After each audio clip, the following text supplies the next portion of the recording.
चलिए बिस्मिल्लाहिर्रहमानिर्रहीम। यहाँ से ऑनवर्ड्स अब हमारा रिकॉर्डेड लेक्चर होगा। आज के लेक्चर में हम पास्ट पेपर्स के एमसीक्यूज को सॉल्व करेंगे।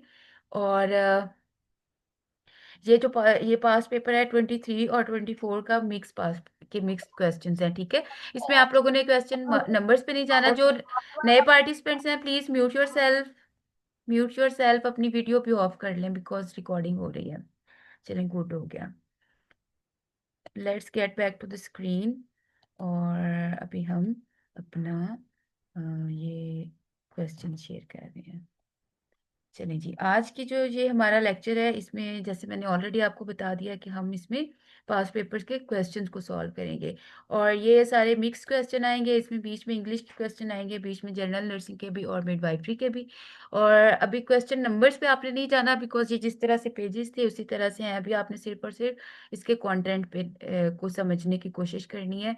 और जहाँ पे आपको लगे कि आपको समझ नहीं आ रही, you can raise your hand, you can ask me, ठीक है। तो फर्स्ट ऑफ ऑल अब हमारे पास ये इंग्लिश इंग्लिश वाला पार्ट है। आज ये क्या हो रहा है इसको। चलिए जी, सबसे पहला क्वेश्चन है हमारा। In the sentence he is a boy, the word is जो है ये क्या है। देखिए, मैंने उस दिन भी आप लोगों को जो समझाया था सेंटेंस और उसके पार्ट्स और पार्ट्स ऑफ स्पीच हमने किए थे। उसमें मैंने आपको बताया था कि इस इंग्लिश में आपको इस तरह के आएंगे एमसीक्यूज। तो ये देखिए एग्जैक्ट उसी तरह का आया है। उन्होंने आपको एक सेंटेंस दे दिया है और उसमें फिर उन्होंने आपसे पूछ लिया है कि फलां वर्ड जो है ये इसमें क्या इसका रोल है, क्या करेक्टर ये इसमें प्ले कर रहा है। तो ही इज अ बॉय में इज क्या है, इज जो है ये है लिंकिंग वर्ब, ठीक है। इसको हम हेल्पिंग वर्ब भी कहते हैं और लिंकिंग वर्ब भी कहते हैं, क्योंकि इसमें ही क्या होगा ये आप मुझे बताएं। ही क्या होगा, उस दिन मैंने आपको समझाया था, सेंटेंस के पार्ट्स बताए थे कि क्या होते हैं। तो इसमें वर्ब। ही वर्ब है। किसने कहा ही वर्ब है, बताएं कैसे ही वर्ब है। ही जो है मैंने कहा है नाउन है। सब्जेक्ट है, हाँ नाउन भी कह सकते हैं। लेकिन ही नाउन जो होता है वो सब्जेक्ट ही होता है, ठीक है। नाउन बिल्कुल सही है, ही नाउन है। बट नाउन ये प्रोनाउन है। ये नाउन नहीं है। नाउन होता है किसी जगह, शख्स या चीज का नाम। और नाउन की जगह पे जो लफ्ज हम इस्तेमाल करते हैं उसको प्रोनाउन कहते हैं। तो ही जो है ये प्रोनाउन है, ये नाउन नहीं है, ये प्रोनाउन भी है। और दूसरा ये सब्जेक्ट है। सेंटेंस के मैंने आपको पार्ट बताए थे ना, सब्जेक्ट वर्ब और ऑब्जेक्ट। तो सब्जेक्ट वो होता है जो काम कर रहा होता है, ठीक है। जैसे इसमें जिसके बारे में बात होती है, ठीक है। तो ये है ही, मेन ही जो है ये इसमें सब्जेक्ट है। इज इसमें हमारा लिंकिंग वर्ब है। और बॉय जो है ये नाउन भी हो सकता है, ऑब्जेक्ट भी हो सकता है, ठीक है। तो इस तरह से है। अब इज जो है ये इसमें हमारा लिंकिंग वर्ब है। नेक्स्ट हम नेक्स्ट क्वेश्चन की तरफ चलते हैं। वो देखते हैं, इसमें ये रैशनल है। इसको आपको मैंने वैसे समझा दिया है, आप बाद में पढ़ लीजिएगा, मैं आपको भेज दूंगी। जहां जहां पे एक्सप्लेनेशन की जरूरत है वो मैं करती जा रही हूँ साथ साथ। तो आप नेक्स्ट क्वेश्चन है हमारा, द वर्ड फोर्टनाइट मीन्स। ये अब देखें वोकैब आ गई इसमें आपके पास। फोर्टनाइट का मतलब क्या होता है। फोर्टनाइट का मतलब होता है, ये जो वर्ड है ना फोर्टनाइट, इसका मतलब क्या होता है। इसका मतलब होता है 2 वीक्स। 2 वीक्स के लिए ये एक, हाँ इसका मतलब होता है 2 वीक्स। 10 डेज जो होता है, 10 डेज के लिए डेकेड यूज होता है, ठीक है। 10 डेज के लिए जो लफ्ज यूज होता है वो होता है, ये मैं इधर लिख भी देती हूँ, वो होता है डेकेड। 10 10 डेज के लिए। मिड नाइट है 1 वीक के लिए, ऑब्वियसली 1 वीक ही होगा। तो 2 वीक्स के लिए हम जो लफ्ज यूज करते हैं वो होता है आपका फोर्टनाइट, ओके। इसमें मैं आपको एक सेकंड मुझे दें, ये ज़्यादा बड़ी स्क्रीन हो गई है, मैं इसको थोड़ा सा मिनिमाइज कर देती हूँ ताकि जो चीज़ें हैं वो सही हमें, हाँ बस ये साइज ठीक है ना हमारी स्क्रीन का। इसको एनोटेशन को हम ऊपर कर देते हैं। Just give me a second. हाँ, ये हमारा एमसीक्यू हो गया। नेक्स्ट है they themselves admitted their guilt. The underline is an is an क्या है ये, इसमें उसने कहा है कि जो अंडरलाइन है वर्ड है वो क्या है। देखा, इसी तरह के क्वेश्चन आते हैं कि एक सेंटेंस दिया जाता है और उसमें फिर आपसे पूछा, कुछ अंडरलाइन कर दिया जाता है और आपसे पूछा जाता है कि ये बताएं ये क्या है या इसका फंक्शन क्या है। इसमें उसने बताया हुआ है देमसेल्व्स, ठीक है। तो देमसेल्व्स का उसने पूछा कि देमसेल्व्स क्या है। तो वर्ड ये इसमें पर्सनल है, रिलेटिव है, रिफ्लेक्सिव है या इंटेंसिव है। तो इसका करेक्ट आंसर है intensive. The word themselves is used here to emphasize the subject, ठीक है। They and can not be removed without changing the core meaning of sentence. वैसे ये जो है ना, दिस इज समथिंग, ये बहुत ही डीप ग्रामर का क्वेश्चन है। तो इसको मेरा ख्याल है फिलहाल हम छोड़ देते हैं, बिकॉज इसके एक्सप्लेनेशन के लिए बहुत सारी और कॉम्प्लिकेशंस वाली चीज़ें आपको समझानी पड़ेंगी, जो कि राइट नाउ वो थोड़ा सा कॉम्प्लिकेटेड हो जाएगा। इस पे मैं आप लोगों को सेपरेट से एक वीडियो बना के ना, तो वो शेयर कर दूंगी, फिर जब आपके पास टाइम होगा आप उसको देख लीजिएगा। अभी इसका टाइम नहीं है। इस तरह का कोई एक आध क्वेश्चन नहीं आता है जो इतना इस लेवल पे डीप हो। तो बिकॉज अभी हमारी जो ग्रामर की बेसिक्स है ना वो थोड़ी अम, जिसे कहते हैं बिगनर लेवल पे हैं हम, तो दैट्स वाई इसको फिर हम किसी दिन डिस्कस करते हैं। नेक्स्ट जो हमारा क्वेश्चन है that is this is the book dash I really like to read again and again. अब ये एक ऐसा सेंटेंस है जिसमें उन्होंने एक मिसिंग वर्ड दे दिया है और आपने इसमें अप्रोप्रिएट ऑप्शंस में से वर्ड चूज करके लगाना है। अब हमारे पास ऑप्शंस हैं whom, which, that, who। This is the book home I really, home नहीं आना यहाँ पे।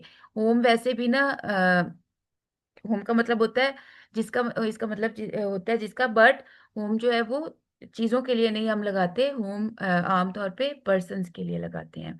विच भी नहीं आएगा यहाँ पे, हु भी नहीं आएगा। हु का मतलब होता है कौन, ठीक है। तो यहाँ पे अगर तो होता है ना this is the boy I really like, तो फिर ये आना था this is the boy home I really like, ठीक है। या अगर आता कि this is the boy dash is going there, तो फिर हम यहाँ पे हु लगा देते कि who is going there. But इस कॉन्टेक्स्ट में यहाँ पे दैट ही आना है, this is the book that I really liked. Next question हमारा है इसमें the rain dash before I reached home. अब इसमें क्या कि इसका उर्दू में जो मतलब बनेगा वो है कि जब मैं घर पहुंचा तो बारिश रुक चुकी थी। The rain stopped, the rain had stopped, the rain has stopped, the rain will stop. इस वाला जो ये वाला एमसीक्यू है ना, इसको समझने के लिए ये है कंडीशनल सेंटेंस, ठीक है। तो इसको समझने के लिए अभी मैं थोड़ा सा आपको समझा देती हूँ, बट इसकी डिटेल्स के लिए आप को कंडीशनल सेंटेंसेस की समझ होनी चाहिए। तो कंडीशनल सेंटेंसेस पे मेरा एक पूरा लेक्चर है, अगर आप इंटरेस्टेड हो तो मैं आप लोगों के साथ शेयर कर दूंगी, वो आप देख लीजिएगा। यहाँ पे मैं आपको इसकी सिंपल एक्सप्लेनेशन दे देती हूँ। अब इसका मतलब बन रहा है उर्दू में कि जब मैं घर पहुंचा था, the rain stopped before I reached home, मेरे घर पहुंचने से पहले बारिश खत्म हो चुकी थी, ठीक है। बारिश खत्म हो चुकी थी।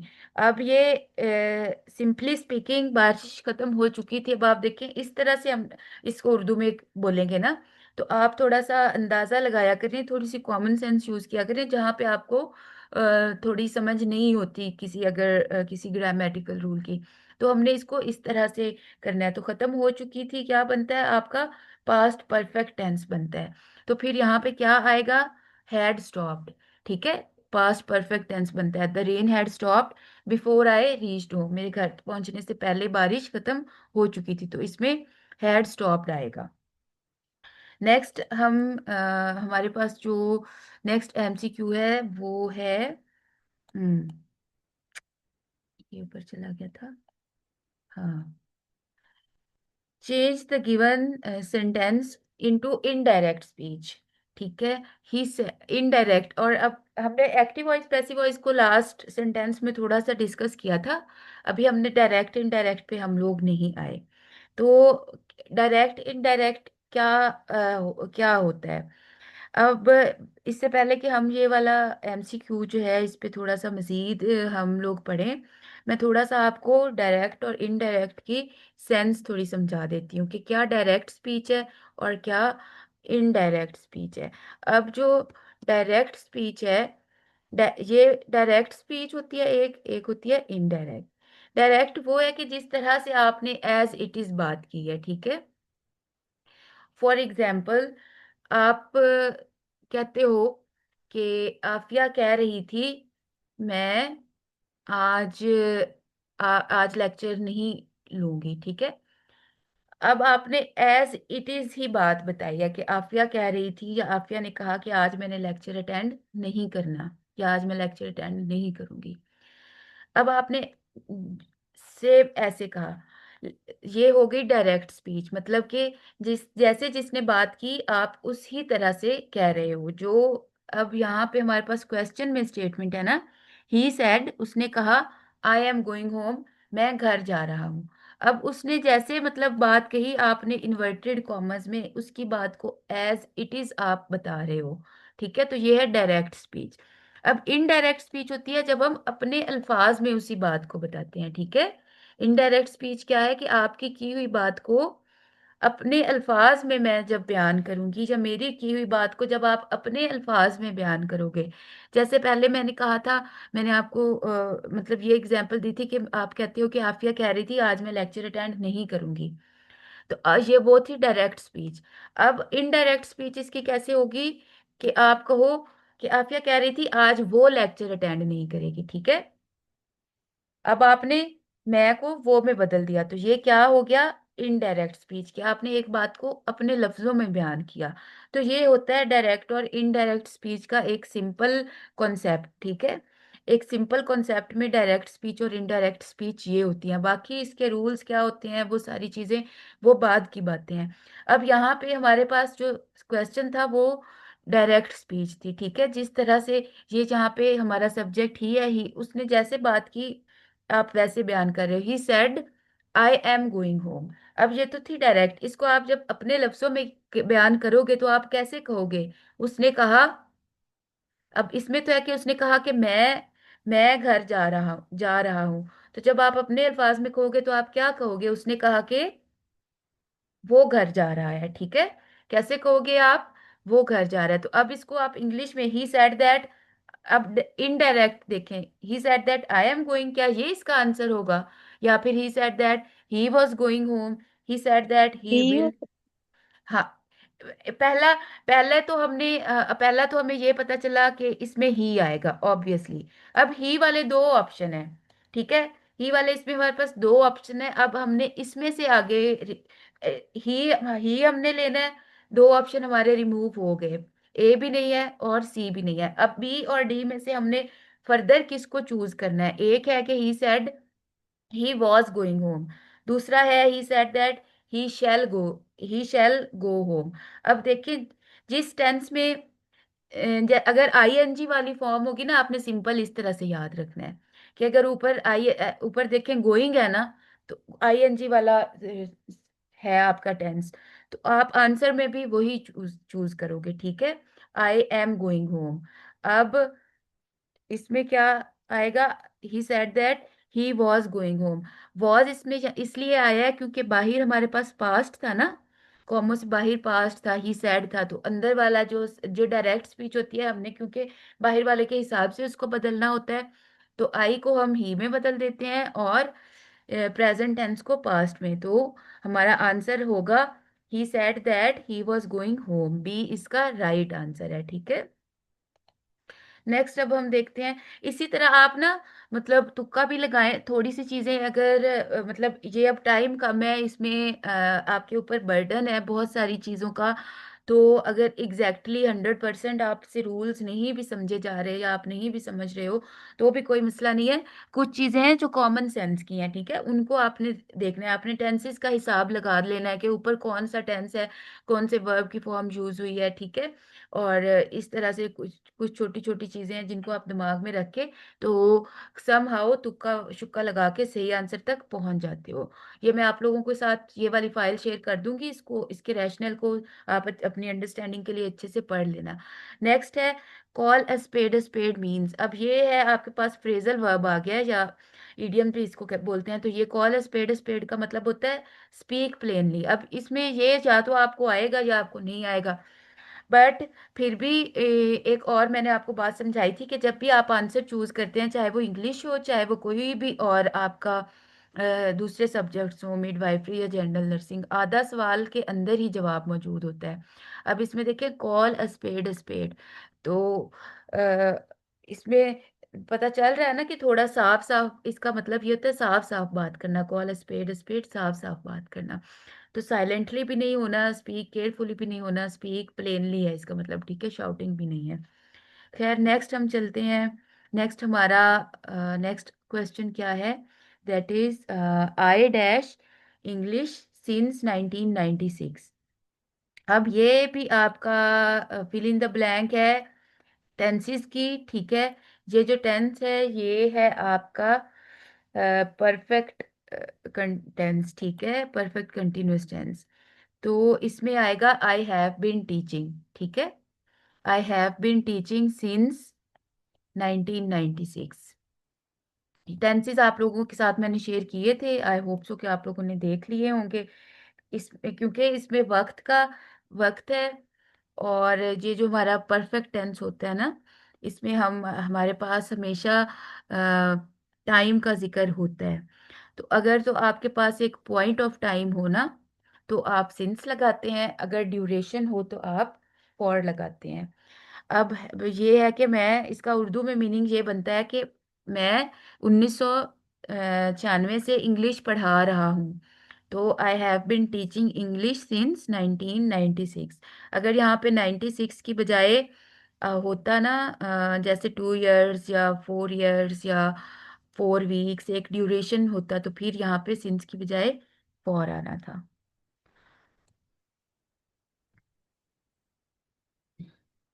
नेक्स्ट है हमारे पास ही इज जेलस ऑफ। ये अब प्रेपोजिशन है, जेलस के साथ हमेशा ऑफ आता है, jealous of, he is jealous of. आगे जो भी है, जेलस ऑफ माई स्टेटस, इसमें मजीद हम नहीं जाएंगे। जेलस आएगा तो आपने ऑफ ही लगाना है। She was married to her cousin, ठीक है, मैरिड टू होता है, जेलस ऑफ होता है। I have bought dash bananas from the market.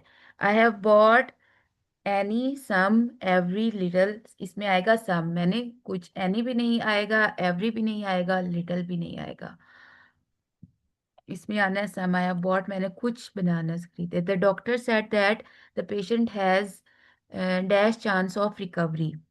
Doctor ने कहा कि पेशेंट के पास बहुत थोड़ा चांस है रिकवरी का।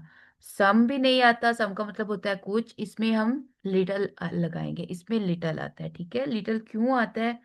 ये इसलिए आएगा क्योंकि इसका मतलब होता है जिसमें little without a means almost no chance, ठीक है। अगर तो हो ना अ लिटल, तो फिर होता है थोड़ा बहुत चांस, और अगर जस्ट लिटल हो तो दैट मीन्स कि कोई चांस नहीं है। तो इसका मतलब यही बनता है कि पेशेंट का रिकवरी का कोई चांस नहीं है, ठीक है। तो the patient has no chance of recovery means little chance of recovery. बाकी जितने भी लफ्ज हैं उनका सेम मतलब बन रहा है, सम, लिटिल, ठीक है। तो इनका एक एक चीज के दो ऑप्शंस तो नहीं ना हो सकते। नेक्स्ट हम आते हैं जनाब अपना, in the sentence Ali is good boy, ये कौन सा सेंटेंस है? Ali is good boy but his brother is naughty. अब ये कौन सा सेंटेंस है? कॉम्प्लेक्स, सिंपल, कंपाउंड या कॉम्प्लेक्स कंपाउंड?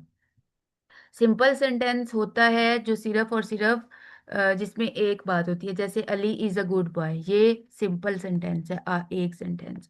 अगर दो सिंपल सेंटेंसेस को हम मिल जोड़ देते हैं तो वो बन जाता है कंपाउंड सेंटेंस।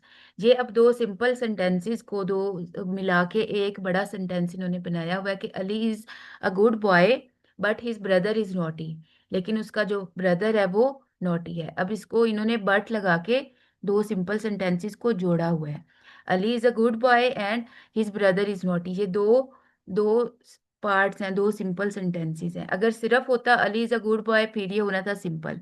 अब ये दो सिंपल सेंटेंसेस को किसी कनेक्टर की मदद से जब हम मिलाते हैं तो कंपाउंड सेंटेंस बन जाता है। अब अगर इसमें मजीद कोई और एडिशन होती, या फिर इसकी एक क्लॉज जो है वो डिपेंडेंट होती, मतलब इस पे हम फिर लेक्चर कर देंगे, लेकिन मैं आपको फिर भी बता देती हूँ जिन लोगों ने वो देखा हुआ था हमारा सेंटेंस वाला लेक्चर, कि अगर एक एक जो हमारा सेंटेंस का एक पार्ट डिपेंडेंट और दूसरा इंडिपेंडेंट क्लॉज होती है, तो फिर वो हमारा कॉम्प्लेक्स सेंटेंस होता है। और कॉम्प्लेक्स कंपाउंड सेंटेंस वो होता है जिसके तीन पार्ट्स होते हैं, जिसमें एक डिपेंडेंट और दो इंडिपेंडेंट पार्ट्स होते हैं। लेकिन ये जो सेंटेंस था, इसमें सिर्फ सिंपल दो सेंटेंसेस को हमने मिला के एक बड़ा सेंटेंस बनाया हुआ था, तो ये कंपाउंड सेंटेंस था। नेक्स्ट है, identify the tense of the following sentence. The baby has eaten all the cakes. Has या हैव हैड वाले जो भी सेंटेंस जो भी होते हैं ना, वो हमेशा आ, होते हैं परफेक्ट टेंस, ठीक है। अब इसमें क्योंकि है the baby has eaten, has है तो ये प्रेजेंट परफेक्ट टेंस है। अगर यहाँ पे हैड होता तो ये पास्ट परफेक्ट टेंस होता, ठीक है। और अगर इसमें आईएनजी का कुछ हैज भी होता और ईटन भी होता, या हैज बीन ईटिंग होता, आईएनजी वाला भी फॉर्म होता, फिर ये प्रेजेंट परफेक्ट कंटिन्यूअस या पास्ट परफेक्ट कंटिन्यूअस टेंस होना था। चलें जी, मेरा ख्याल है इंग्लिश के अब बहुत हो गए। अब हम नेक्स्ट किसी और उस पे जाते हैं। अपनी जर्नल नर्सिंग के कुछ क्वेश्चंस जो हैं उनको भी देख लेते हैं।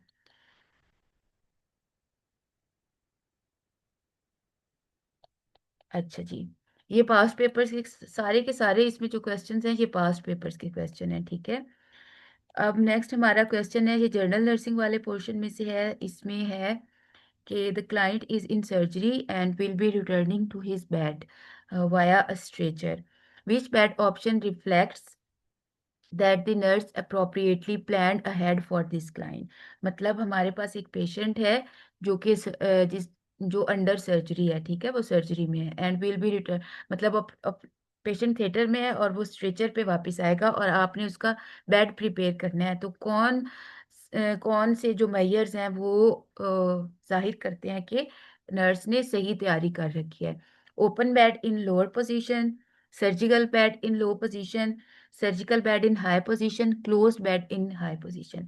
ऑब्वियसली सर्जरी से आ रहा है तो सर्जिकल बेड ही बनाएंगे आप, और इन हाई पोजीशन। अब वो हाई पोजीशन में आपने क्यों उसको रखना है, वो इसलिए रखना है कि प्रिपेयरिंग, इसका रैशनल ये है कि जब आप एक सर्जिकल बेड प्रिपेयर करते हो, high position facilitates easy and safe transfer of the client from stretcher to bed. क्योंकि हमारा जो स्ट्रेचर होता है वो भी हाई लेवल होता है, उसका हमारे आम बेड से थोड़ा सा हायर लेवल होता है। तो आपने जब बेड रिसीव पेशेंट रिसीव करने के लिए बेड प्रिपेयर करना है, तो फिर आपने उसको हाई पोजीशन पे रखना है, सो दैट एक स्मूथ ट्रांजिशन हो सके स्ट्रेचर से बेड पे शिफ्टिंग के दौरान। अगर आप ज़्यादा लोअर पोजीशन रखोगे तो फिर उसमें मुश्किल पेश आएगी, इसीलिए ये option she was the right option. Next हमारा क्वेश्चन है कि blocking out painful or anxiety inducing events or feeling is definition of displacement, dissociation, denial, fantasy और डिनाइल और फैंटेसी। इसका राइट आंसर है डिनाइल। डिनाइल इसका क्यों है, क्योंकि डिनाइल जो है ये एक डिफेंस मैकेनिज्म होता है, where a person refuses to accept reality and reality और facts and block pain painful feelings और इवेंट्स, दस अवॉइडिंग। मतलब जब आप डिनाइल में होते हो, जब आप रियलिटी से दूर भागने की कोशिश करते हो, तो वो डिनाइल होता है।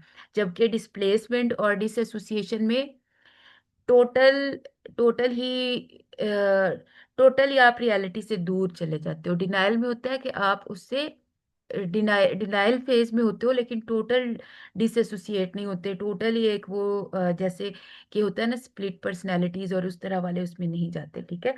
और वैसे भी अगर आप को नहीं पता चल रहा, तो आपने देखना है कि डिस्प्लेसमेंट, डिसोसिएशन और फैंटेसी, ये तीनों चीजें जो है ना ये ऑलमोस्ट सेम है, बट डिनाइल इनसे फर्क है। नेक्स्ट है, nursing diagnosis of ineffective peripheral tissue perfusion would be validated by which one of the following. अब ये हमारा क्वेश्चन है कि जो नर्सिंग डायग्नोसिस है, अब देखिए नर्सिंग डायग्नोसिस जो है ना, ये एक ऐसी चीज है जो हमारे पोस्ट आर एन लेवल पे पढ़ाई जाती है, लेकिन अनफॉर्चुनेटली ये ये टॉपिक नहीं है हमारा जनरल नर्सिंग का। हमने डिप्लोमा में नर्सिंग डायग्नोसिस बनानी सीखी ही नहीं होती, लेकिन फिर भी हमें इस तरह के क्वेश्चंस आ जाते हैं। मैं नर्सिंग डायग्नोसिस पे आप लोगों को ना कल के लेक्चर में ब्रीफली समझाऊंगी, क्योंकि इस पे चीजें आ जाती हैं। ये वैसे आपने पोस्ट आरएन में जाके सीखना है। जो तो स्पेशलिटी वाले लोग हैं वो तो फिर भी कुछ ना कुछ इसके बारे में कर लेते हैं, लेकिन जो सिर्फ डिप्लोमा करके आए होते हैं उनको फिर थोड़ी समझ नहीं आती।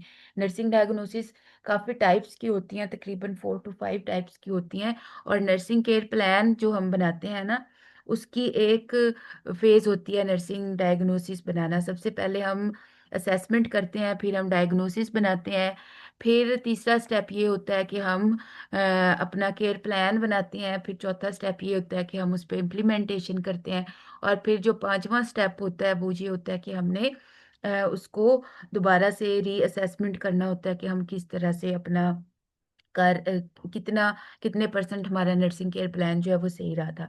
तो ये जो सारा है ना, ये नर्सिंग प्रोसेस के समझने के स्टेप्स हैं। इस पे ना हम कल बात इंशाल्लाह ताला उस डिटेल में करेंगे। फिलहाल इस वाले एमसीक्यू के देखते हैं। वो कह रहा है कि इनफेक्टिव पेरिफेरल टिश्यू परफ्यूजन जो है उसकी नर्सिंग डायग्नोसिस क्या होगी, would be validated by which one of the following. अच्छा, उसने ये हमें इसमें दी है नर्सिंग डायग्नोसिस दी है। ये जो है ना इनइफेक्टिव पेरिफेरल टिश्यू परफ्यूजन, ये नर्सिंग डायग्नोसिस है। तो इसने हमसे क्वेश्चन ये पूछा है कि ये वाली जो नर्सिंग डायग्नोसिस है would be validated by which of the following, किस पेशेंट के लिए हम ये वाली नर्सिंग डायग्नोसिस बना सकते हैं। ये जो होती है ना, एक होती है मेडिकल डायग्नोसिस, एक होती है नर्सिंग डायग्नोसिस। मेडिकल डायग्नोसिस वो होती है जो हमारे चार्ट पे पेशेंट की डायग्नोसिस लिखी होती है, जो जैसे कि उसकी जो हमारे पास एक एक्चुअल डायग्नोसिस होती है, जैसे कि फर्ज करें उसका कोई फ्रैक्चर है, या फिर उसको जैसे डायरिया है, या उसको फर्ज करें कि फीवर हो रहा है, या फिर आगे स्पेसिफिक अगर आप जाते हैं जैसे निमोनिया है, pneumonia is a medical diagnosis. लेकिन जो निमोनिया के सिम्टम्स होंगे उसको देख के आप अपनी नर्सिंग डायग्नोसिस बनाएंगे। जैसे कि एक निमोनिया का पेशेंट है फॉर एग्जांपल, तो उसको उसको फीवर भी होगा, ठीक है, उसको हॉट फ्लैशेस भी आएंगे, तो आपकी जो नर्सिंग डायग्नोसिस होती है ना, वो रिलेटेड होती है जो पेशेंट के प्रेजेंटिंग साइंस एंड सिम्टम्स होते हैं ना, उनसे रिलेटेड होती है। वो मेडिकल डायग्नोसिस से फर्क होती है, ठीक है। वो फर्दर मतलब साइन एंड सिम्टम से रिलेटेड होती है, और उस डायग्नोसिस की बेस पे आप अपना नर्सिंग केयर प्लान बनाते हैं, ठीक है। तो इस चीज़ को आपने ख्याल में रखना है कि ये दो डिफरेंट चीज़ें हैं। इसको आप थोड़ा सा गूगल करके पढ़ भी लीजिएगा। अब ये जो इनफेक्टिव पेरिफेरल टिश्यू परफ्यूजन है, ये किस मेडिकल डायग्नोसिस में या किस पेशेंट में ये हम बना सकते हैं। Bounding radial pulse, absent posterior and tibial pulses, irregular apical pulses या इरेगुलर कैरोटिड पल्सिस। इसका राइट आंसर है absent posterior and tibial pedal pulses. वो क्यों है? क्योंकि पोस्टीरियर जो टिबियल है और pedal pulses are located in the peripheral areas, ठीक है। और इधर वो कह रहा है कि ये इनइफेक्टिव पेरिफेरल टिश्यू परफ्यूजन है कि ये हमारी डायग्नोसिस ये है कि जो पेरिफेरल टिश्यूज हैं वहां पे टिश्यू परफ्यूजन जो है वो इनइफेक्टिव है। तो ये किस सूरत में होगी? ये उसी सूरत में होगी ना, जब जो हमारी मेडिकल डायग्नोसिस है, जो हमारी मेडिकल कंडीशन है, वो भी हमारे पेरिफेरल रीजन से, पेरिफेरल यानी जो एंड रीजन्स होते हैं हमारी एक्सट्रीमिटीज के, वो उनसे रिलेटेड होगा। तो इसका राइट आंसर बनता है absent posterior tibial and pedal pulses, ठीक है। इससे सबसे ज्यादा ये रिलेट कर रहा है। ये हमारी मेडिकल कंडीशन थी, और इसके हिसाब से फिर हमने अपनी नर्सिंग डायग्नोसिस बनाई इसके अकॉर्डिंग। नेक्स्ट उसने हमसे पूछा है the client is complaining of shortness of breath, his respiration are 28 and labored। मतलब कि जो हमारा क्लाइंट है उसको शॉर्टनेस ऑफ ब्रेथ भी है, और उसकी रेस्पिरेशन भी 28 रेस्पिरेशन पर मिनट है। तो इट मीन्स के हाइपर वेंटिलेशन वो कर रहा है, और लेबर्ड ब्रीथिंग है, ठीक है, जोर लगा के सांस ले रहा है। The bed is currently in the flat position, the nurse puts the bed, एक सेकेंड ये नीचे चला गया है, the nurse puts the bed in which position. देखें, अब ये आपकी बेसिक नर्सिंग केयर से रिलेटेड ही क्वेश्चंस हैं कि कैसी पोजीशन, या आपने पोजीशंस किस पोजीशंस को रिवाइज करें सारी जो आपकी पोजीशंस होती हैं, और किस मेडिकल कंडीशन में कौन सी पोजीशन पे आपने पेशेंट को करना है, उसका बेड बनाना है, किस तरह से उसकी नर्सिंग केयर करनी है। ये बेसिक लेवल की चीज़ें हैं और ये बहुत इंपॉर्टेंट है, इनको आप ज़रूर रिवाइज कीजिएगा। अब इसमें हम हमारे पास एक रेस्पिरेटरी डिस्ट्रेस का पेशेंट है, ठीक है, और the bed is currently in flat position, the nurse put the bed in which position. अब किस पोजीशन में आप इस पेशेंट को रखेंगे? ऑब्वियसली इसका आप इसको आप थोड़ा सा सेमी फॉलर या फॉलर पोजीशन में ही रखेंगे, बिकॉज ऑलरेडी उसका सांस खराब हो रहा है। फॉलर पोजीशन होती है जो थोड़ी सी सेमी सिटिंग पोजीशन होती है, ठीक है, जिसमें आप पेशेंट का सर ऊपर कर देते हो ताकि वो, और जब जब पेशेंट को सांस लेने में दुश्वारी हो रही होती है तो तब आप उसका हेड जो है उसको, हेड साइड को ऊपर करते हो और उसको थोड़ा सा सेमी सिटिंग पोजीशन में लेके आते हो, अपराइट पोजीशन में, सो दैट उसके लिए सांस लेना आसान हो और उसका जो सारा ब्रीथिंग पैसेज है वो सही रहे, उसको और ज्यादा तकलीफ ना हो, उसको फिर आप लेटाते नहीं है। तो इसमें सेमी फॉलर पोजीशन जो है, दैट सॉरी, फॉलर्स पोजीशन इसमें बेस्ट पोजीशन है। ये जो होती है, this is an upright position, generally 45 से 60 डिग्री के एंगल पे, promotes optimal chest expansion and facilitate breathing by allowing the diaphragm to move downwards more effectively, ठीक है।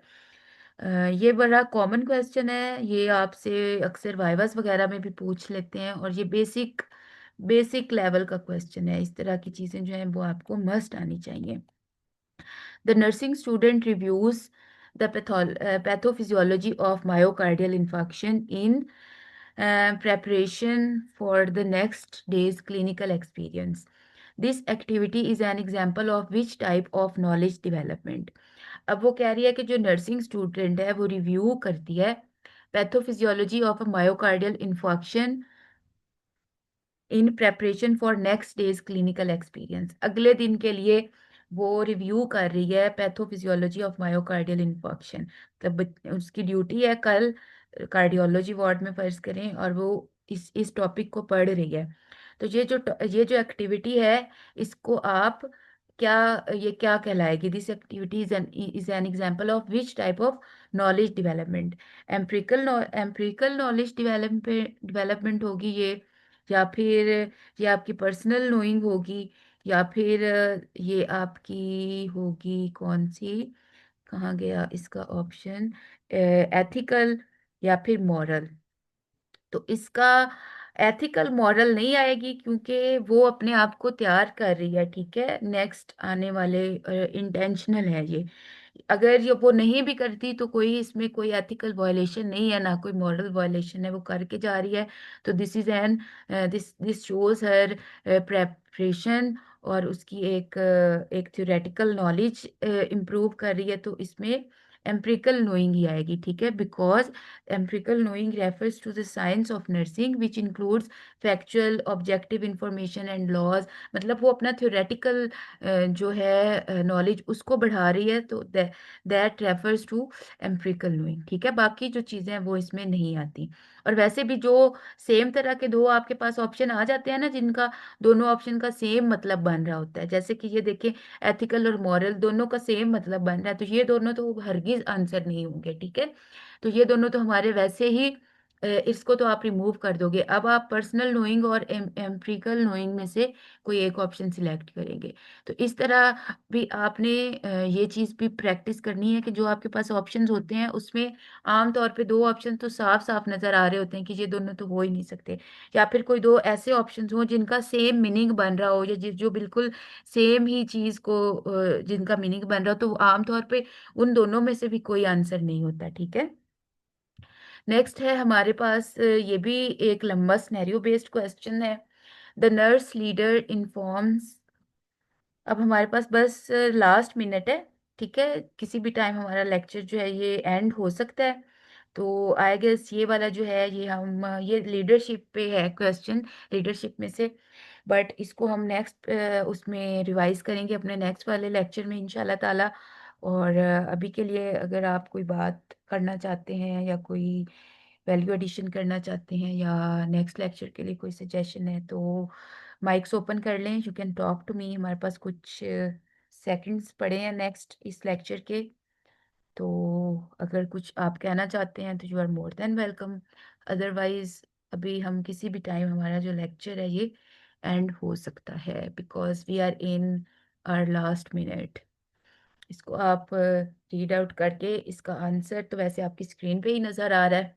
बाकी के जो हमारे रह गए हैं क्वेश्चंस पास पेपर्स के, वो हम इंशाल्लाह ताला कल उनको करेंगे। कल वाला इंटरेस्टिंग पोर्शन होगा बिकॉज वो मिड वाइफरी